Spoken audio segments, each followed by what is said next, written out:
started with that. And as I say, when Beth comes, we'll pause and we'll refresh the intros and make sure that she feels integrated into the discussion. I want to welcome everybody today. This is part 2 of a 3-part series that we're really excited to be presenting along with Nature Canada and Women for Nature. This is our community of practice webinar. We're really trying to inspire each other to greater levels of leadership, greater levels of confidence, different ways that we can find what knowledge and wisdom exists in our network already. So I'm Christy Pettit. I'm the CEO of Pollinate Networks Inc. Really proud to be a partner with Nature Canada and working with the Women for Nature initiative. I'm going to co-moderate today's webinar along with Janet Beths, my colleague who is a Women for Nature co-chair and also the Mentoring Project's leader. So welcome, Janet. Thank you for your ever-present guidance in matters of bringing this community together. We also have our panelists, Beth McNeil, Eleanor Fast, and Elizabeth Kilvert, and Janet's going to do a little bit more of an introduction for us so that we have a little bit more of an idea of the wonderful diverse backgrounds we have from our panelists on the phone. We really want to focus in today on networking, and when we ask the mentoring pairs, so the mentors and mentees, particularly the mentees, to reflect to us what's going to be the most helpful thing for us to cover in some of these community of practice sessions, networking came out loud and clear. So we're really excited to have the opportunity to have people on the call today who can give us some guidance and some how-tos in networking when it's often something that feels trepidatious to us because we're putting ourselves out there and trying to generate something that may not yet exist between others. So looking forward to that. So I'll turn it over to you, Janet. If you could give us a little bit of background on each panelist, that would be wonderful. I shall, but before I do that, I want to also acknowledge our sponsors, Natural Resources Canada, and in particular the Canadian Forest Service, of which Beth is ADM, the Chalkers Foundation, Pollinate Networks, and your great work, Christy, and you and your staff. I really, really appreciate it. And I have to also thank Jody from Nature Canada, because without Jody, we wouldn't be having any of this. So let me, I always say briefly introduce, but you know, it's really interesting to go through the stories of the life stories of those people who have agreed to be panelists today. And so I'm going to start with Beth, even though she's not here. I mean, obviously she knows what she's done. She spent 25 years working in science-based economic and regulatory departments in the federal government. And she began as a biologist. And you're going to see that biology is a little bit of something that these 3 people have in common.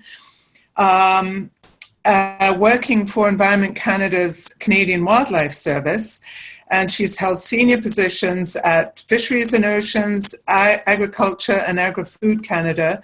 And Beth is the first Assistant Deputy Minister that has ever been appointed to the Canada Forest Service of Natural Resources Canada. So quite an accomplishment there.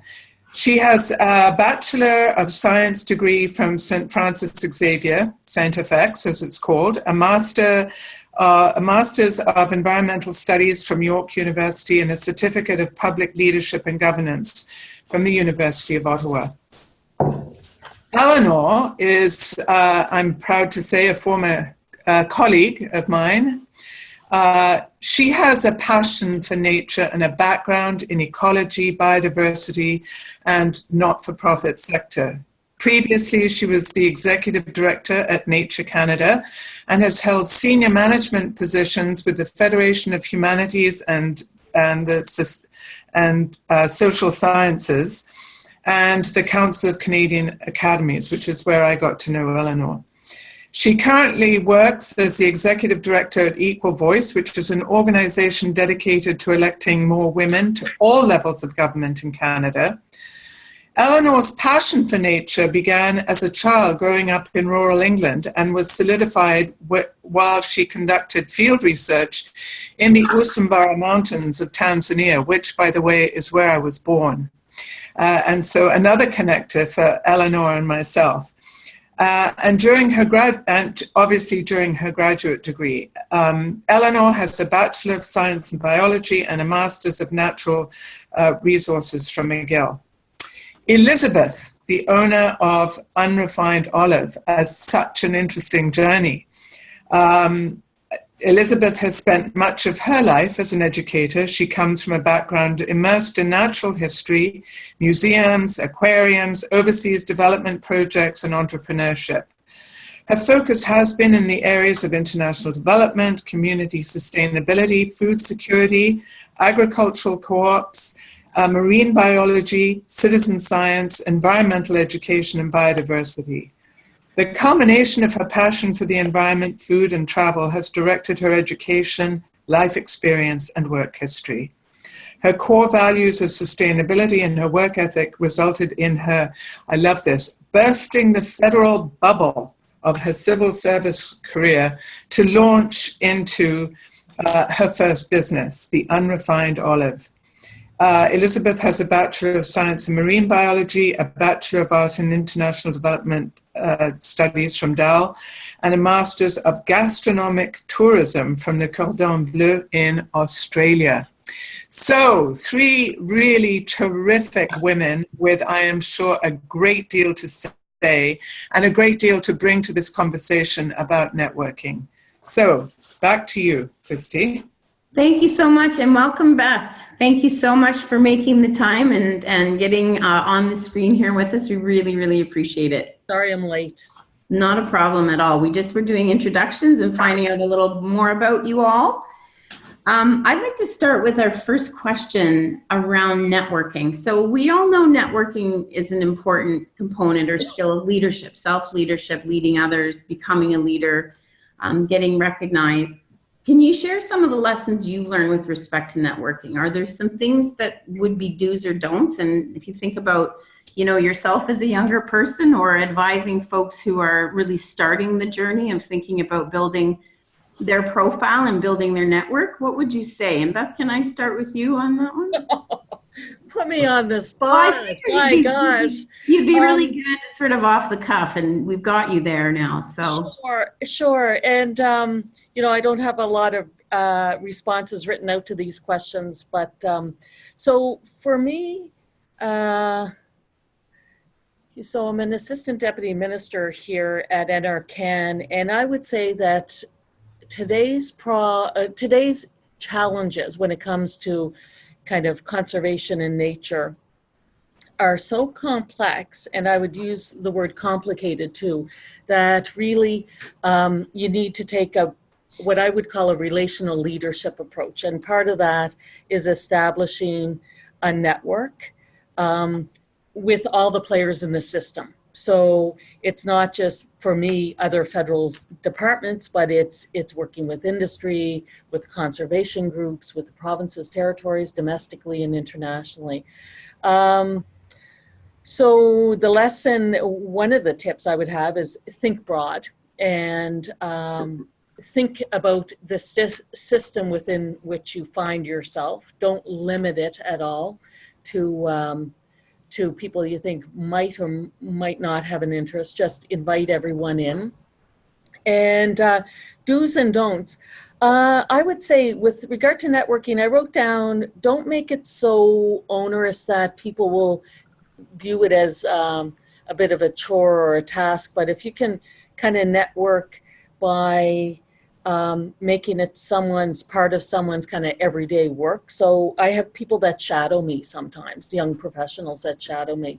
Or if I go to a meeting or I go out of town to a conference, sometimes I'm invited into panel discussions with, one that I did was women in wood. So again, it's another form of networking. So I think I'll leave it there. Wonderful. I love that idea of really understanding that we're part of a system and that to get things done, that relational approach is absolutely crucial. I love that for sure. And I think it is really important too, Beth, as you say, to pick wisely where you want to sit, where you end up, where you go, so that the folks that are going to be engaged with your priorities might be there. What about yourself, Elizabeth? What do's and don'ts would you give to a younger self? How would you sort of think about some of the lessons that you've learned in networking? I think some of the lessons I've learned in networking, just because of my background, working with non-governmental organizations, sometimes you're looking for cohesive partnerships. So you're there looking for people that you might work with in conjunction. Other times, like presently I sit on a board actually of a girls' school in Tanzania that we run. And that when we're networking for that function, it really is looking at solidifying funding. So it's a completely different approach and presence. And then in my present role as a business owner, when I network, I'm looking for a prospective client. I'm looking to communicate and differentiate my business. I'm looking for producers and I'm looking for suppliers. So sometimes you have to go in and say to yourself, you know, in a blunt way, do I have any asks? Am I just looking to make a contact or connection to expand a social network or to expand a community network? Am I looking for someone because maybe I'm looking for mentorship, future advisement? Am I looking for someone because it's going to be a future collaboration? So it's knowing those differentiators.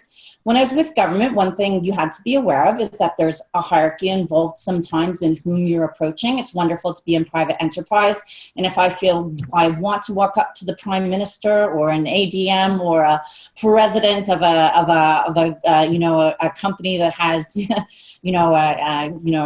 a reputation of some sort, that I really have the liberties now to be able to, approach a diversity of people. Some do's and don'ts. This might sound a bit superficial. Do express yourself. Realize where you're going, what it might be, say, dress code wise, but do express yourself. That will differentiate you. Be your authentic self. Do not go up to someone and ask them who they are. I really find that off-putting. Go up to someone and introduce yourself first.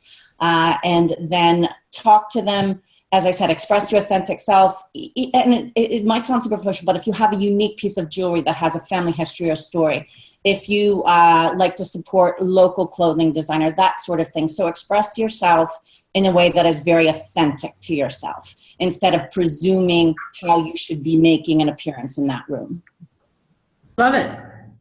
Thank you very much, Elizabeth. So I think between some of the things that have been said so far, what's the system? Who are the players? I love how you're expressing, Elizabeth, like, what's my purpose here? So what's the point of this exchange? And do I fully understand how I'm coming prepared as my authentic self? I love the little secret weapon of the piece of jewelry or the clothes that you love. Absolutely. Yeah, having that sort of just settling into self. So what about yourself, Eleanor? What would you throw on the list here for us? Yeah, well, I think it's great points from Beth and Elizabeth. I guess I'd say, networking is hugely important. And I think we have to be very deliberate about it. And we need to be prepared, like think about who you want to know and figure out a way to get there. And so at events, I would say if you can, get hold of the guest list before you go. Lots of people will share a guest list with you and go through it and say, here's 5 or 10 people that I want to meet at that event. Google them so you know what they look like. Be prepared with what you want to say to them, what you want to ask them for, even if it's just, I'd love to meet you again for coffee or whatever. But really think about what those conversations are going to be, and don't be afraid to seek those people out and tell them, I found out you were going to be here. I was so excited to meet you because I wanted to talk to you about this. And those are the conversations that people will remember. And so I think that bit of preparation is really important. I do that all the time. We hosted a reception in Calgary with 200 people. I went through that guest list. And I knew who I wanted to talk to at that event and what I wanted to say to them. Most of those people I wanted to ask for money, but that's okay, whatever you want.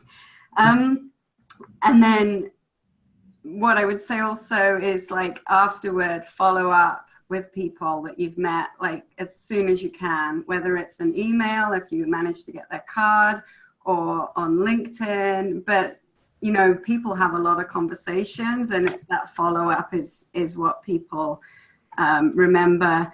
In terms of, well, I talked about some do's. Other do's, I would say, like, listen to what people say. And if you can reflect your conversation back when, like, something they're interested in, when you're following up, like, whatever it is, like if you find out they're interested in monarch butterflies, like when you're following up, say, I loved hearing about the monarch butterflies, because it'll tell them that you listen to what they're interested in and that you're interested in that person. In terms of don'ts, I think the really big one is, for me anyway, not to blur that line between networking and socializing. Like, especially if you're in an event in the evening where there's alcohol and things like that. Like, I think it's really important, especially if you don't know very many people in the room or hardly anyone in the room. You're there professionally, and I would say, like, unless you're with friends, don't drink. That'd be my... I'm not gonna ask you, Eleanor, if that's from personal experience. We'll just leave it there. Yeah, no, No, very, very well spoken. I think it's very easy to get nervous or to get into the swing of things, and lots of people do not meter themselves that way sometimes at social events. So it's important to do. And I love the idea of coming back to something. I think for some of us who might meet a lot of people or have trouble remembering notes on your phone, not notes on the back of the business card, might help us in some of those cases. We do have a hand up. Do we want to address that now, Janet, or will we? I think so, because I think this is such an interesting discussion. The two-pronged approach to networking, very deliberate, using it for an absolute objective, whether it be fundraising or, trying to advance. And the other one that Beth talked about was really, advancing social capital and the intergenerational thing. I mean, I'm always saying, if you want to grow old well, you need young people, people of the same age, and older people. And I think the same goes for networking. You need people who are younger, in the same sort of where you are in your career, but you need people who are more advanced in their career if you're going to do it successfully. And oh my goodness, I think this is so important. So yeah, let's have a few questions and then we'll get on to question 2.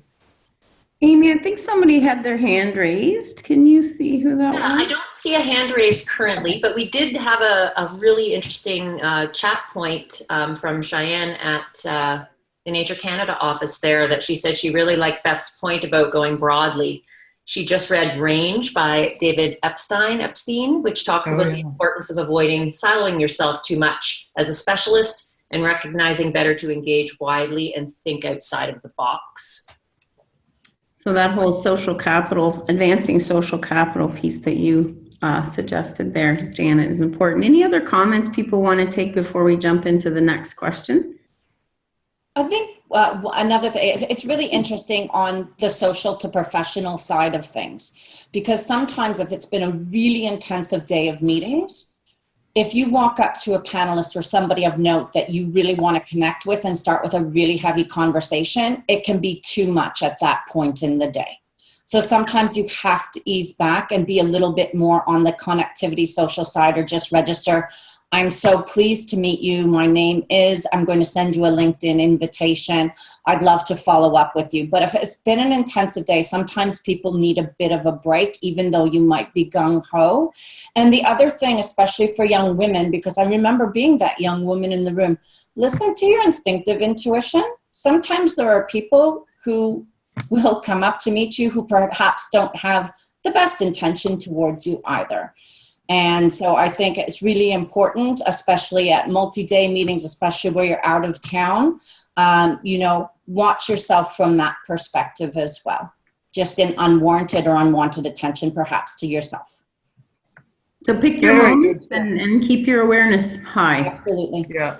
Excellent points. Well, let's move on to the second topic area. And I'm going to go to you first, Eleanor, then I'll ask you, Elizabeth, and then Beth, you'll come in last. It'll give you a chance to play off the other two.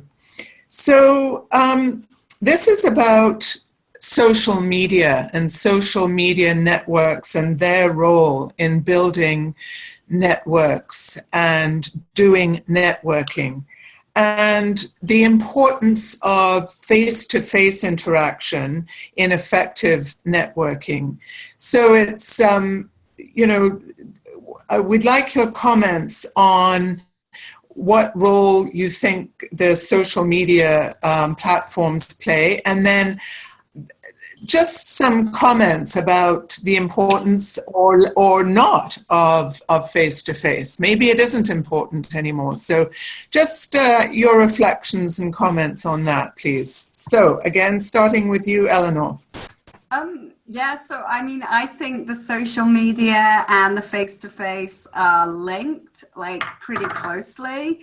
I think you can't beat a personal interaction and a personal like face-to-face relationship, but social media has made it much easier to like build on those relationships and even sometimes initiate those relationships. So I think the main social media that I use for networking is LinkedIn, which I think is one that most people use. As I said before, like I always try and follow up with on any face-to-face interaction by connecting on LinkedIn and maybe just sending a little message and connecting in that way. But I think also LinkedIn can work the other way, because you can look someone up on LinkedIn, someone that you might not be able to meet face-to-face, connect with them, and then maybe arrange for a face-to-face meeting or arrange for a phone call in a more personal way than you would if you were just like emailing them or something. So, and sometimes you can't even find people's emails, and that's where social media like becomes very important. And you can also, of course, keep in touch with people over social media. I think Twitter also has an important role in networking, but not everyone is active on Twitter.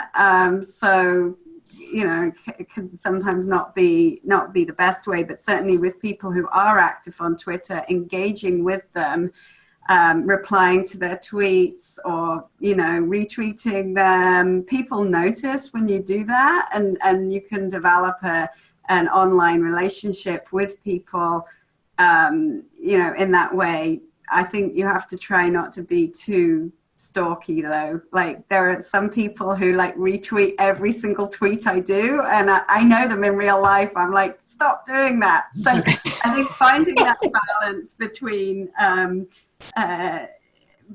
making yourself social media without being over the top is a tough one. But yeah, I think social and face-to-face have to work together, I think, in order to build an effective network. Very interesting. Okay, so Elizabeth. I completely agree with what Eleanor has to say. I think it comes back to, as well, realizing whom you are and how you relate to people. Earlier, I was saying that I'm originally from Halifax, Nova Scotia. So I'm an East Coaster, I'm a Maritime. So really, when you meet somebody, it's about building a common connection or having a common ground, and then that solidifies a relationship to move forward. So maybe it's, someone that you also share a working or social relationship with, or maybe it's something like monarch butterflies or the love of olive oil, or the, a vacation spot that you both went to and are absolutely endeared to. So it's finding that common presence and common ground. I too believe that, especially if you're going to an event where it shows the list on Facebook of who's going, and there's a Facebook group of looking and seeing who is going to be there. If there's somebody in particular who I want to meet, then I will see if one of the people in the room that I know has a connection so they can make that introduction. Face-to-face is incredibly important for me. So if somebody in the room knows that individual and can say, hi, this is, my colleague, my friend Elizabeth, I would like to introduce to you. That's a more personal, and it's just it's something that resonates more with people. I think using the appropriate social platform for the appropriate relationship that you're trying to develop. So LinkedIn obviously has the most, it's a professional tool. There's no question to that. Because sometimes I find it a bit awkward if I meet somebody and then they send a friend request to Facebook, my personal Facebook, which I only use for personal interaction. So use the appropriate social media platform. Don't be too stalky, as Eleanor said. Reply to comments on Twitter, but don't become their new best friend that they never really asked for. So face-to-face is absolutely invaluable. And the other thing I find, say it's an initiative and it's like an initial meeting, to always be there, because you will always be on those lists or those groups. And it's easier to if it doesn't turn out to be an activity or an event that resonates with you, you can always leave it, but it's harder to get involved with a group that's already gained momentum. So a combination thereof, and be authentic to yourself and how you engage with people sincerely. Very interesting, and I think very true. I was struck as you were talking, and Eleanor, about, there used to be a concern about how close you should get to somebody when you're talking to them, and, that you need to preserve that distance. And it strikes me that this is another kind of distance that you have to observe. It's just ensuring that appropriateness, like not getting too close too quickly, but just, being in the orbit, but not getting too close. So I think that's a very important point. So Beth, your reflections. So I'm not nearly as advanced or sophisticated as my panel colleagues on this webinar. I'm pretty old-fashioned when it comes to things. I do think there's a generational element to this, Janet, that you had mentioned in response to our answers in the first question. So I think the younger generation expects it of leaders in business and non-government organizations, and even in the government. So when I was appointed ADM about 18 months ago, to this day, I don't have a LinkedIn account. And, I'm not saying that it's bad or good. I probably should have one. And I didn't have a Twitter account. I don't have a Facebook account.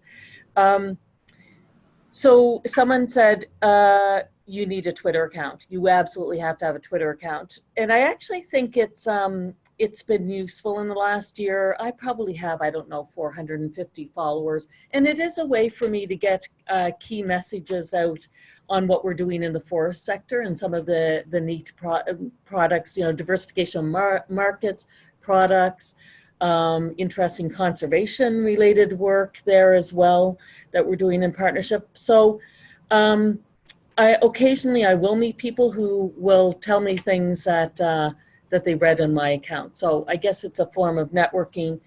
I think though it's a must if we want to stay plugged in with an influence and try and mentor the younger generation. But what else would I say? And I too am from the Maritimes, and I'm a pretty friendly person, and nothing replaces face-to-face meetings. Nothing. Yeah. So if I have a choice between having a phone call or having someone come to my office, absolutely I'll want to meet with them face-to-face. You just, you get to know kind of the whole person, and you see more of their kind of body, spirit, and soul that can't be communicated through social media. So and on that, I guess the only other thing I would say on my Twitter account is I actually put occasionally personal things. So if you go back to around December 3rd, 4th last fall, it was the Feast of St. Francis Xavier. So my son, who was graduating from St. Francis, received his X ring that night. And there was a picture of me celebrating. We were actually in a pub. And he was just, it's one of those moments in his life that pretty special to share. And then again, I think when I was celebrating my birthday with my other son in Halifax, and then convocation. And I think I don't mind doing that. In fact, I like doing that because folks see that it is possible to, in my realm, make it into a senior position in the federal government and still be very active and involved in your children's lives. And I think that's healthy for women to see that other women can be moms and they can be leaders. And it's important that I share that. And I think it's appreciated by younger women out there. I'll stop there. Unquestionably. What I said in my introduction of you was that you are the first ADM to have been appointed to the Forest Service in Canada. And I think that puts you in, a pretty senior position where a lot of young people would be interested in getting in touch, and not everybody is in Ottawa. So I think I'm really glad to hear that you succumbed and got a Twitter account. And I absolutely agree with putting a few personal things on, and as long as it's not too much. But let me ask if either Elizabeth or Eleanor, if you want to add anything, having heard all the interventions so far. Yeah, I think a couple of things, like when you said about, St. Yvette's, we interact with people every day, right? Because I have 2 retail stores. So when I see that X ring on someone's finger, that's an automatic conversation starter, and that solidifies a relationship, right? So you've automatically solidified a relationship with all those Xavier grads, with all those, people out there from that part of the world and that geography. Yeah. Also, don't be so hyper-focused when you are at an event or function about networking, because you're going to miss out on the organic stuff. And some of my best side conversations have been over what type of cheese is on that cheese board. And some of my best relationships have started that way, just by having a conversation, walking up to somebody who's by themselves in the room. And the other thing, I think, where we are so multi-generational in the workplace, in the workforce, in the marketplace, don't be afraid to tell people your preferred style of communication or networking and asking them. So I let people know, I don't do business through Facebook Messenger. I prefer to keep it Monday to Friday, 9 to 5, even though I work all of the time, just to kind of let them know my preferences. And I always ask people their preferred methods as well. Eleanor? Yeah, I mean, Beth's point about nothing beating face-to-face interaction, I think, is so true. I always try and do face-to-face instead of phone calls, and although it's not face-to-face, I always try and do Zoom if they're in another city. Just being able to see people, I think is really great, and you do get to understand them a little more, and also the going, if I like also to go off-site for meetings, if we can, just to interact with people, as Elizabeth said, get to know them a little more as people. Great. So very, very interesting. This is an ongoing issue about the right balance of, social media versus the personal interaction. And I think it will always be going, back and forth. I think we have at least a comment. Kathy Abuso, I saw your comment, but if there are any questions. No? Kathy's comment had to do with the importance of sharing just enough of your personal stories, just so that people know that you're not just this automaton that, has a really important job, or that you actually do have another life. And I think it is important. So one of you said that it's important, particularly for women, to be able to show that, they're not just simply focused on the job, but that they do have lives outside of their jobs. So I think that's a really nice segue into the next question too. If we want to jump into topic number 3. We've talked a lot about skills, and the panelists, you folks have been so generous in giving us much to think about around, you know, what system am I in? What is my purpose in being here? Where's the action in this network? How do I show up as a whole person and build meaningful connections in different ways?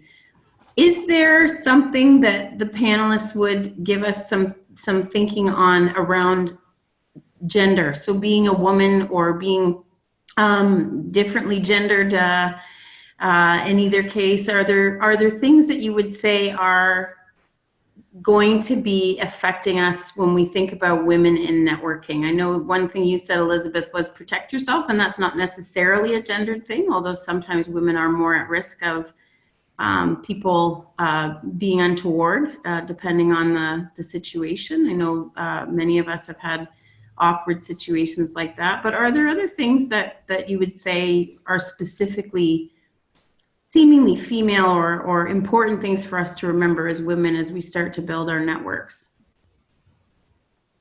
I'm going to start with you, Eleanor. Hey. So this is perhaps more related to the first part of this topic about the skills, but I think it's related to the gender thing as well. And I think that an important skill that I'm not very good at, and I wish I was better, is remembering people's names. And I think if you remember people's names the second time you see them, it is huge. But then, and also being connected and making connections. And I think that does come into the gender part. Is I think as women, we're often very good at like seeing where people can help each other. And even if you know two people, and if you can put them together, I think that becomes a very powerful thing. And I think as women, we're perhaps more nurturing and more inclined to sort of like use our own networks to help other people. And, you know, seeing the big picture, seeing where people fit together, and watching great things happen. You know, I know for me personally, like I love it when, you know, other people succeed, and you can, you know, the little bit that you can do to like help put those little pieces in place through your own networks to see success. And, you know, other people's success is your own success, right? Like, because if you played some part of it. So I think gender is a factor. I think women tend to be very good at networking, just naturally. Not to say that men are not. But yeah, I know that's probably not exactly at the heart of your question, but I think it's a really important point. I think it's a super important point to say that at its most outward expression, we want to see our networks help people, and then that to be an iterative process. And I think that's a really, again, that's part of having that big picture in place, is who do I know, not that just can help me, but could help others in my network. Yeah. It's a really, really interesting and important way to think, for sure. What about you, Beth? What would you add to this conversation? So when I look at your question, I'm going to, I kind of narrowed it down to two skills that I think are really important, and then I'll address the second part about gender.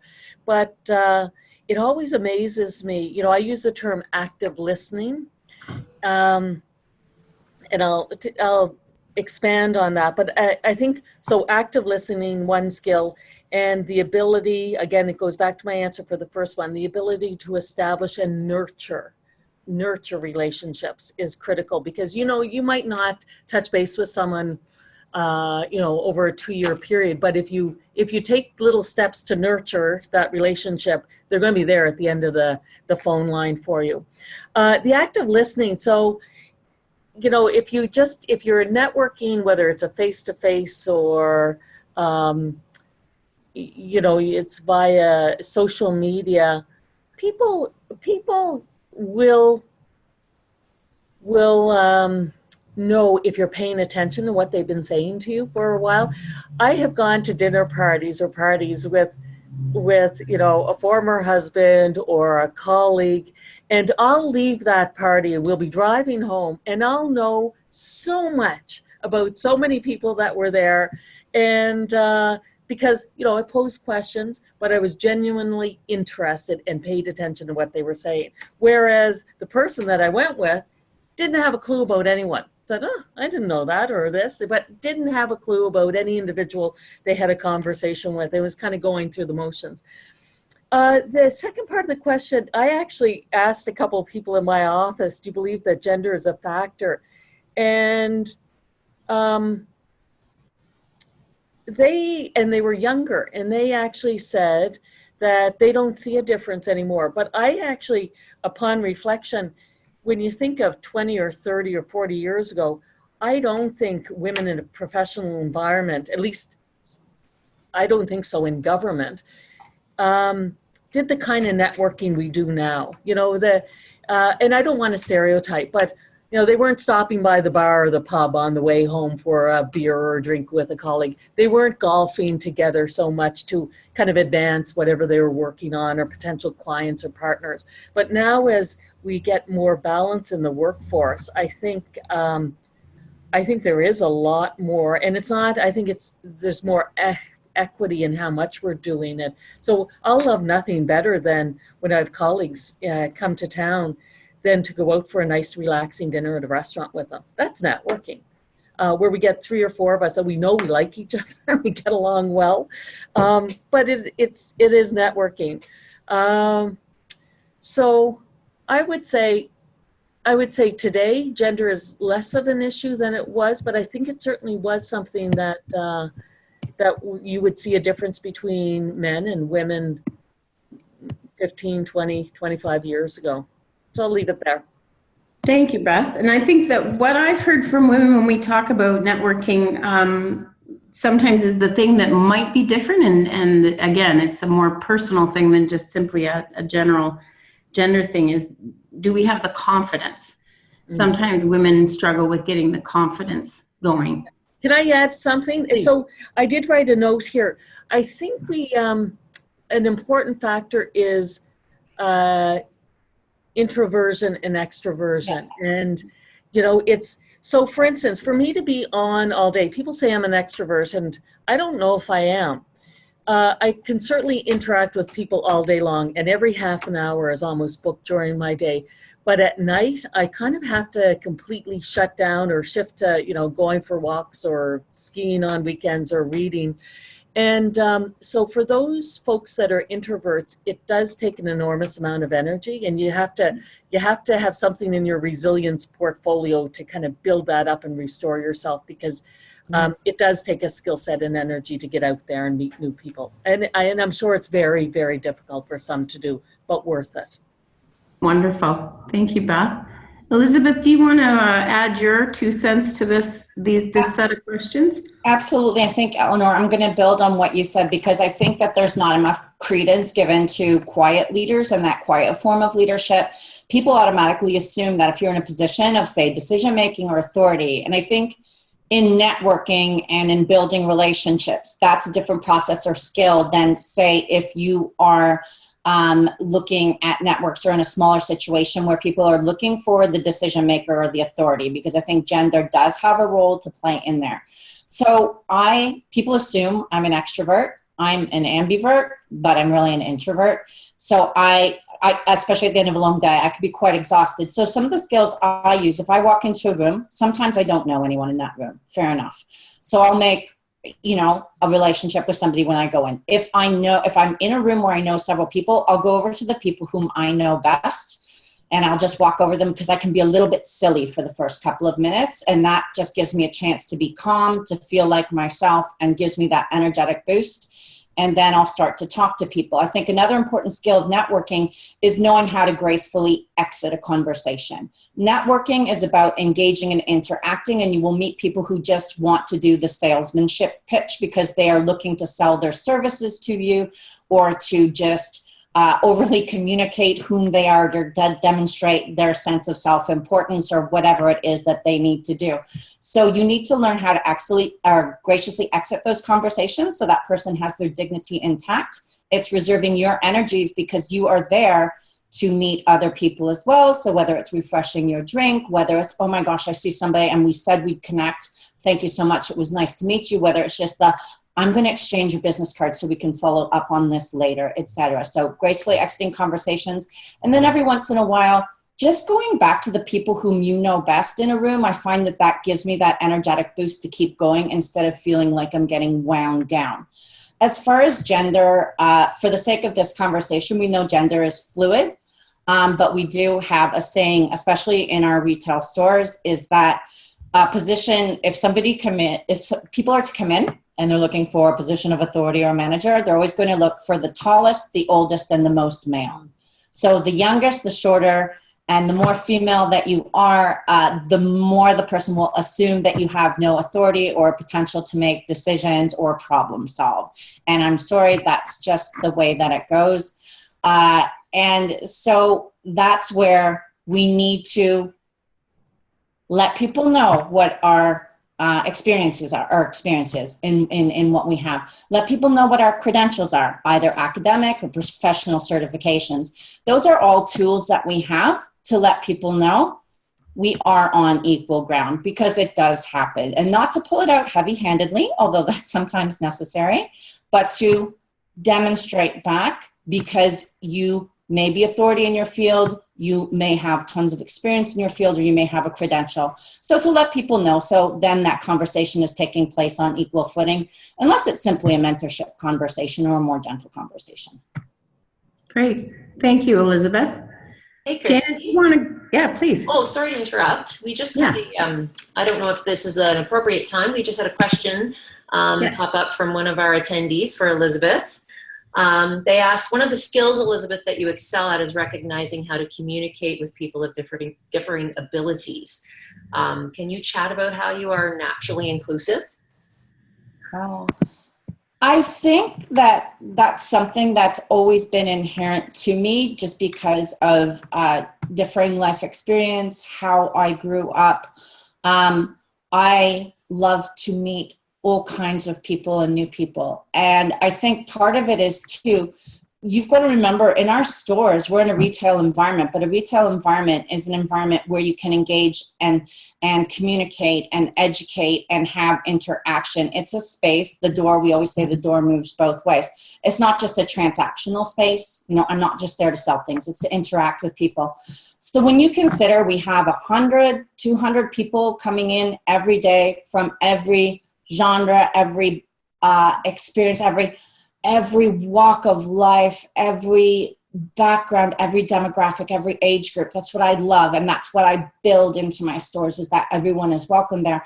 So I think it just becomes, when you're around so many different types of people, you just become so much, I don't know, just at ease with that. And you find ways to just sincerely communicate with people and find that common ground.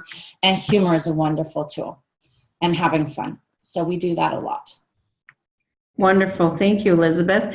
The other question that has been thrown out to all panelists is, do you have a secret weapon or question to break the ice, or something you wish that, you know, more people would ask at networking events? So are there any ways where, Elizabeth, I think you referenced a time when you go into a room and you might not know anybody. Eleanor, Beth, Elizabeth, what are some secret weapons to get through those few awkward first moments?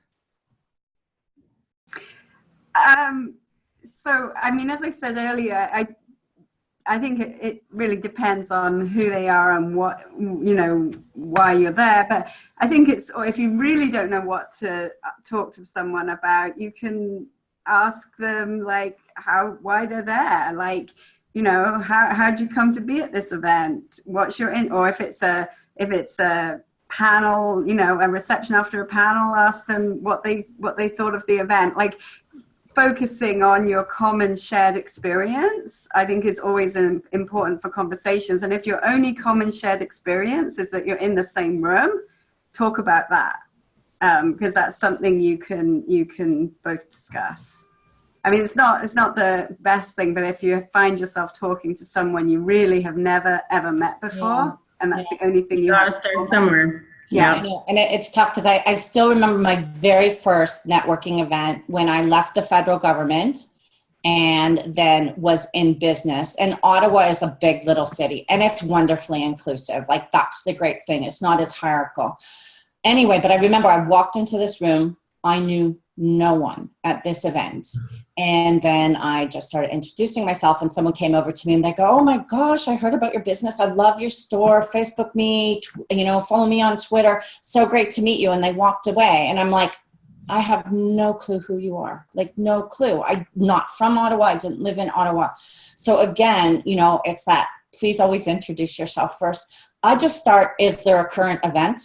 Is there something happening, whether it be in sports, whether it be the weather, whether you have an interesting, a piece of cheese. Oh, do you like cheese? What's your favorite? Oh, you're lactose intolerant. Oh, you're vegan. Okay, well, we'll go in a different direction with that conversation. But just any kind of commonality or just something like a little story about what happened to you that day on my way here. Or did you find, one of the speakers was really engaging about? Great. Beth, any secret weapons you've got up your sleeve? Well, it's probably a bit of a strategy. Actually, when I walk into a room, instead of going to, the well-known folks that are in the room and other leaders, I actually go to the young professionals. First of all, they rarely get spoken to by the more established, and it makes their day, and they usually have something, they usually teach me something. So I just go and introduce myself to the younger crowd in the room. And the ones that I know, I just kind of, I certainly don't target when I first walk in. Yeah, great point. I always go to the person that's by themselves. Yeah. Mm-hmm. Yeah. One of the things that Kathy Abuso, thank you, Kathy, has suggested as an icebreaker is asking people what they love about what they do. So maybe after you sort of establish why they're there, that puts people in a positive frame of mind and gets them talking about something they like. So that's an interesting thought as well. Janet, do you want to bring it around? We're getting to the top of the hour. Do you want to bring it around? Yes, no, I know we're getting there. And so last question, and I'll start with you, Elizabeth, and then go to Beth, and finally to Eleanor, is around the whole motivation for doing this mentorship is to develop young women leaders who can really take a leadership role in Canada's nature and conservancy ecosystem, whether they be in governments, in NGOs, in grassroots, museums, whatever. And so what lessons would you share or strategies to build effective leadership networks in that particular area? It might be that it's the same for every area, but thinking about developing leadership networks for young women, talk to us a little bit about some strategies or lessons that you might have. So, Elizabeth, kick us off. Well, I think for me, we talk, I don't necessarily see myself as a leader. That's not how I would define myself. I'm a catalyst.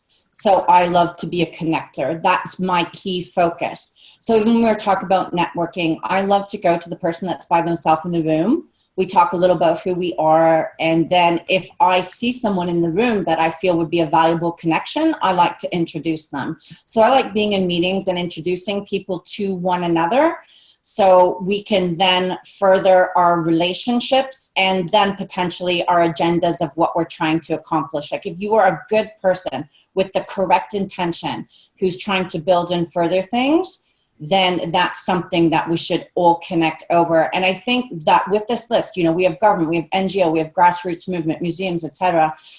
In particular in Ottawa, we think very much along those lines. But I think we need to involve more private sector and also small business. Small business is the biggest employer in Canada. And in fact, some of the greatest economic leadership is coming from small business and the entrepreneurial sector, and not just high tech.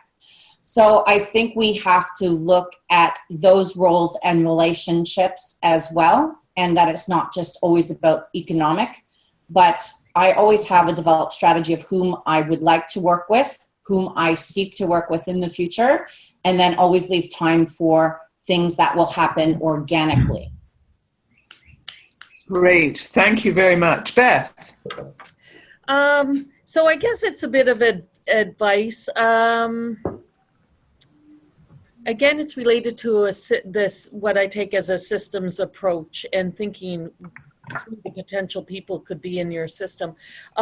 Always, though, when you think about Canada's nature and conservancy ecosystem, and I can say this being a biologist and kind of having a graduate work in environmental studies, don't be extreme in your views. Kind of take a balanced approach and listen to whoever you come upon and come across. And then I would say, recognize that tensions will always exist in that area, whether it's conservation or, habitat, species recovery. And that tension is often, and use it to your advantage. The tension is often healthy. I think of some of the species at risk and forest sector industry tension that we have. And we're actually engaging in pretty healthy dialogue and working with, so in that ecosystem, I think we actually have to, if you're a young woman who is aspiring to leadership roles, think of working with and introducing yourself and listening to and getting to know the perspectives of non-traditional partners and players. Because without that, you're not going to develop long-lasting solutions, I don't think. Wonderful. Excellent. Thank you very much. And finally, Eleanor. Yes, so for young women looking to develop leadership, I would say get out as much as you can, like get out to events, if you can volunteer for an afternoon, talk to everyone. And similarly to what Beth said earlier, like build those networks outside of your narrow field, because that will be what you're bringing to the table in terms of leadership, will be that broad perspective.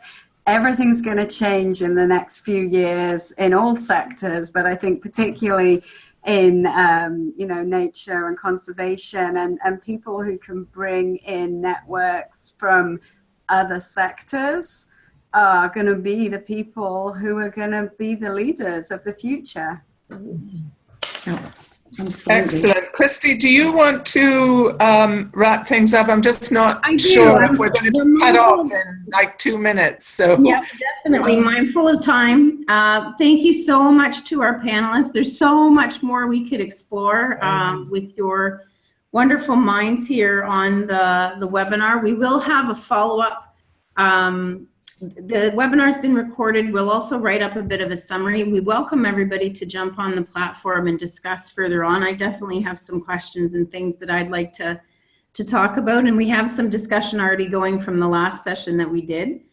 Next up, we're actually having another webinar in about a month's time, dates to be announced imminently.